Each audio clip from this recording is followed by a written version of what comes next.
Esses meios também, a gente começa a trabalhar em como é que a gente vai melhorar, como é que a gente vai se autodesenvolver, como é que a gente vai se tornar a melhor versão, né? Tem tanto o problema do alvo, porque no cristianismo eu não quero me tornar a minha melhor versão, eu quero me tornar como Jesus. Então não é um olhar para mim, é um olhar para Jesus Cristo. Então tem o problema do alvo e tem o problema também dos meios, né, dos métodos que a gente vai chegar nesse alvo que a gente quer. Então, geralmente, essa mistura do coach com a teologia é: como é que a gente vai chegar lá? Vamos lá, vamos nos portar melhor nos ambientes, vamos orar mais, vamos orar com o objetivo de ser rico, com o objetivo de melhorar isso, melhorar aquilo. Vamos nos livrar de pessoas que nos puxam para baixo, não nos levam para cima. Vamos melhorar o nosso networking no sentido de excluir as pessoas. E a gente vai colocando os métodos que, inclusive métodos cristãos, como as disciplinas espirituais, oração, leitura da palavra, leitura de outros livros, o tempo com Deus, o culto, o louvor.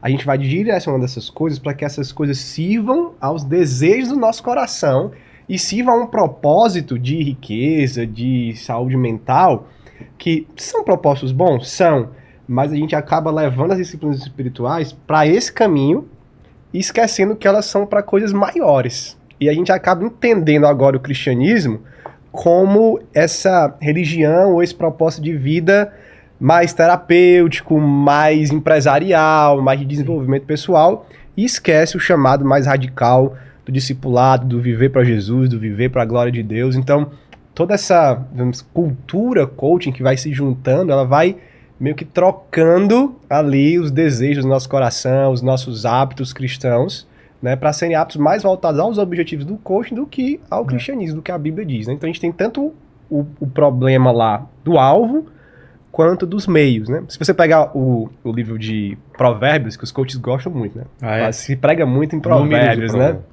Você gosta números. Muito. Você perdeu a piada, foi boa. Eu gosto de livro de números. Da contabilidade também gosto. E aí eu fiz ciências contábeis, sabia disso? Eu fiz 1 ano e meio de contábeis antes de ir pro seminário. Aí eu dizia, não, vou sair da contabilidade para virar pastor. Eu falei, não, então continua na contabilidade. Exato. E aí você, né, sabe fazer as paradas. Mas isso é só um... E calcular os impostos pros outros, tempo é dinheiro, né? E aí, Provérbios, você vê que é um livro de sabedoria. Sim. E uma sabedoria bíblica que vem de Deus, que tem como princípio ali o temor ao Senhor, e que se você coloca essa sabedoria em prática, você melhora a sua vida substancialmente. Você tá lá, ó, é mais fácil você prosperar se você for diligente em vez de preguiçoso.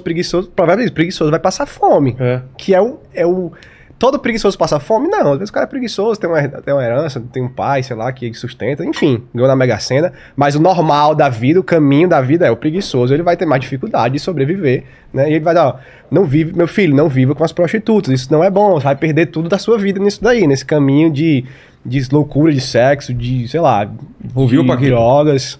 Tá ouvindo, né, tá prestando atenção, né? Ó, Deus falando, Paquito. Nessa hora eu não tava prestando muita atenção. É o diabo, Paquito. É o diabo tirando o teu foco. É o diabinho, né? É o Paquito. É o diabito. Tem vários conselhos. Para de falar mal dos outros, cuidado com a tua língua, foca na tua vida. Tem vários conceitos. Tem a mulher de Provérbios 31, que ela faz as coisas de casa, ela negocia, ela trabalha no campo, ela vive a vida, cuida da família. Tá, cuida da tua vida e tua vida vai melhorar. Então a Bíblia não é contra isso. A Bíblia tem, inclusive, eu creio que se você vive de acordo com, vamos dizer assim, a ética bíblica, você tem uma chance de prosperar em todas as áreas da vida melhor. Eu creio nisso. Deus foi muito sábio nessa situação. Não são promessas, Deus tem um chamado para cada um, a gente depende de Deus. Então a Bíblia não é contra isso, mas isso tem que estar num segundo plano ou debaixo desse propósito maior de eu vivo para a glória de Deus, eu vivo um chamado discipulado, eu vivo um chamado de pegar a minha cruz e seguir a Jesus, né? A gente vive hoje numa sociedade que não lida muito bem com a tristeza, com os momentos de depressão, que o Guilherme falou, com os momentos de derrota, né? Tem um filósofo coreano chamado Byung-Chul Han, que ele escreveu um livro chamado Sociedade do Cansaço. Ele diz justamente que nós vivemos nessa sociedade do desempenho, e que nós somos quem nós somos, nós encontramos identidade, nós encontramos aceitação, como você falou, pertencimento, propósito, naquilo que nós performamos, né? No nosso desempenho profissional, naquilo, enquanto nós ganhamos, se a gente está aparecendo em podcast, né? Porque o pessoal tá inventando podcast fake, né? Pra falar, eu tô tendo um podcast agora, né? Como você me perguntou, realmente... Ninguém perguntou nada pra ela. O microfone desligado, é inacreditável. O Gabriel Tuller, que é o... Você conhece o Gabriel, o editor do 2D de Teologia, do nosso canal? Ele tem um hábito que ele faz sempre no Instagram. Quando alguém tem um corte fake de podcast, ele pergunta, onde é que tá o episódio completo? Qual é o link do completo? Aí deleta e bloqueio ele. Claro. E aí, o que ele fala é que isso tem adoecido a sociedade. Ele nem tá falando de cristianismo, de teologia do coach, tá falando de coaching em geral e do nosso sentimento de que a gente precisa ter esse tipo de melhora de performance. E ele fala, ansiedade e depressão são resultados de uma sociedade que sofre do excesso de positividade. Nossa. Porque todo tempo a gente precisa estar lá em cima. Yes, e é isso, é aquilo, eu tô bem. Precisando mostrar que tá bem. E a gente nega essas fases da vida de, poxa, hoje eu não estou bem. E se eu não tô bem, eu preciso lidar com o não estar bem. Não mascarar isso, ou não todo tempo ter que estar sorrindo, todo tempo tem que estar produzindo, todo tempo tem que estar lá em cima. Então a gente sofre isso, a gente fica ansioso por causa disso. Num dos casos, né, logicamente. A gente entra em depressão porque vê que eu não estou conseguindo, né, ser quem eu deveria ser, porque me disseram que eu deveria ser isso, eu deveria fazer isso, deveria ser assim, deveria conquistar isso, e eu não tenho. Me disseram que eu deveria ser positivo dessa forma, e eu não consigo, a minha mente não deixa, o meu psicológico está abalado, eu estou passando por uma fase difícil, né? Eu estou passando pelo vale da sombra da morte. Então a gente tem muito esse ideal assim, que não é o ideal bíblico. Não é o ideal bíblico. O ideal bíblico você vai passar por situações difíceis. O mundo vai te combater. Vocês passarão por aflições, mas nós temos uma promessa. Nós venceremos e Deus estará conosco. Então, isso é mais consolador. Isso é mais confortador. Ninguém chega pro cara e diz assim, um pastor assim, tá em depressão?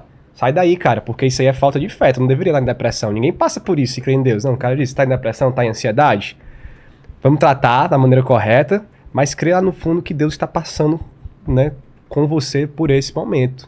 Né? Deus está ali observando, não é porque você o abandonou, que ele está longe, não é falta de Deus, como muita gente diz. Pode até ser falta de espiritualidade, alguma coisa, isso ajuda muito.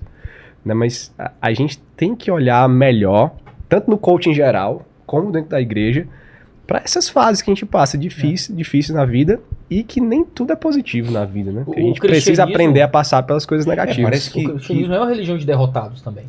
Né? É uma religião de miséria, de fraqueza, de dor. O cristianismo começou... Veja só, a base do cristianismo é um Deus que é assassinado numa cruz. Né?